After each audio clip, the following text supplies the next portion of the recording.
Hello guys, welcome to my channel बैनी Tech Nexus.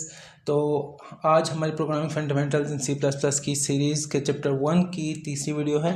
तो इसमें हम देखेंगे कि सिंटैक्स क्या होता है और सिमेंटिक क्या होता है। तो पहले सिंटैक्स की तरफ चलते हैं। सिंटैक्स कहते हैं कुछ सेट ऑफ रूल्स जो हमें बताते हैं कि हमारा कोड का स्ट्रक्चर कैसा होगा, उसका फॉर्मेट कैसा होगा। और अगर सिंटैक्स के जो हमारे रूल्स हैं अगर हम उनको फॉलो नहीं करेंगे तो हमारा जो कंपाइलर है हमारे कोड को कंपाइल नहीं करेगा और वो सिंटैक्स एरर जनरेट कर देगा। उसके बाद सिमेंटिक क्या होता है। सिमेंटिक बेसिकली बताता है कि हमारी जो कोड हमने लिखा है उसका मतलब क्या है, और जब हमारा कोड रन होगा तो उसका बिहेवियर कैसा होगा, वो क्या आउटपुट शो करेगा। बेसिकली आप कह सकते हैं कि लॉजिक क्या है हमारे कोड की। तो अगर सिंटैक्स ठीक हो और सिमेंटिक गलत हो तो हमारा कोड रन तो ज़रूर होगा लेकिन हमारे पास आउटपुट जो हमें रिक्वायर होगी वो आउटपुट नहीं आएगी। तो हम चलते हैं अपने कंपाइलर की तरफ। तो यहाँ पे हम अपने कंपाइलर की तरफ आ गए हैं, एडिटर की तरफ आ गए हैं। तो यहाँ पे मैं आपको बताऊंगा एग्जांपल्स के थ्रू कि सिंटैक्स हमारे यहाँ पे क्या है और सिमेंटिक क्या है।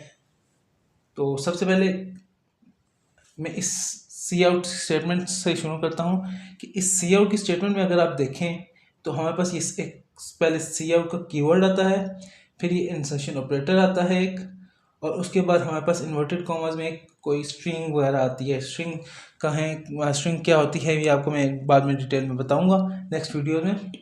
और उसके बाद एक आता है हमारे पास सेमीकोलन। तो बेसिकली ये जो स्ट्रक्चर है, ये जो रूल्स जिनके अकॉर्डिंग मैंने ये स्टेटमेंट लिखी है, इसको हम कहते हैं सिंटैक्स। अगर मैं इसका सिंटैक्स की सेमीकोलन को हटा देता हूँ तो मीन्स कि मैंने इसके रूल्स की खिलाफ वर्जी कर दी है। तो अब हम इस कोड को रन करके चेक करते हैं क्या ये कोड रन होता है या नहीं। तो कोड को मैंने कंपाइलर रन कर दिया है और ये देखें इसने यहाँ पे एरर जनरेट कर दिया है। तो ये जो एरर जनरेट हुआ है इसको हम कहते हैं सिंटैक्स एरर। अब मैं वापस इसके सिंटैक्स को कंप्लीट करता हूँ, अब कोड को रन करता हूँ तो कोड हमारा कंपाइलर रन होना स्टार्ट हो गया है।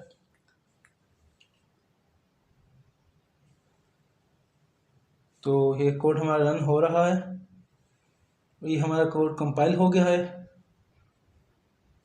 और ये हमारे पास आउटपुट स्क्रीन शो हो गई है हेलो वर्ल्ड। तो देखें हमारा जब कोड का सिंटैक्स ठीक हो तो कोड हमारा कंपाइल होकर रन हो जाता है। अगर सिंटैक्स ख़राब हो तो सिंटैक्स एरर शो करके कोड कंपाइल नहीं होता। इस तरह हमारे पास सिमेंटिक होता है। सिमेंटिक बेसिकली क्या कर रहा है, यहाँ पे सिमेंटिक हमें बता रहा है कि ये जो लाइन ऑफ स्टेटमेंट है ये है इंक्लूड आयो स्ट्रीम है। ये बेसिकली क्या कर रहा है, ये हम सिमेंटिक ये बताता है कि ये आयो स्ट्रीम की लाइब्रेरी को इंक्लूड कर रहा है हमारे कोड में। इसी तरह बाकी हमारे पास ये भी बताएगा कि यूजिंग नेम स्पेस एसटीडी क्या कर रहा है, इंट मैन क्या है, हमारे पास फंक्शन है। सिमेंटिक बेसिकली ये बता रहा है कि ये हर एक लाइन ऑफ कोड का मतलब क्या है, मीनिंग क्या है, इनका मकसद क्या है। और इसी तरह इस सी आउट स्टेटमेंट का भी सिमेंटिक ये बताएगा कि इस सी आउट स्टेटमेंट का मतलब क्या है, कि ये हमारे पास क्या कर रहा है। ये हमें बताएगा, सिमेंटिक ये बताएगा कि ये हमें हेलो वर्ल्ड आउटपुट शो कराएगा। इस स्टेटमेंट का मतलब ये है कि हमें हेलो वर्ल्ड आउटपुट में शो कराएगा। तो ये हमारे पास था सिंटैक्स और सिमेंटिक। तो आज के लिए इतना ही गाइस। अगर आपको ये वीडियो अच्छी लगी है तो इस वीडियो को लाइक करें और कमेंट सेक्शन में हमें बताएं कि आपको हमारी वीडियोस कैसी लग रही हैं, और हमारे चैनल को सब्सक्राइब करके बेल आइकन को प्रेस ज़रूर करें ताकि हमारी नई आने वाली वीडियोस आपको टाइम से मिलें। Thank you.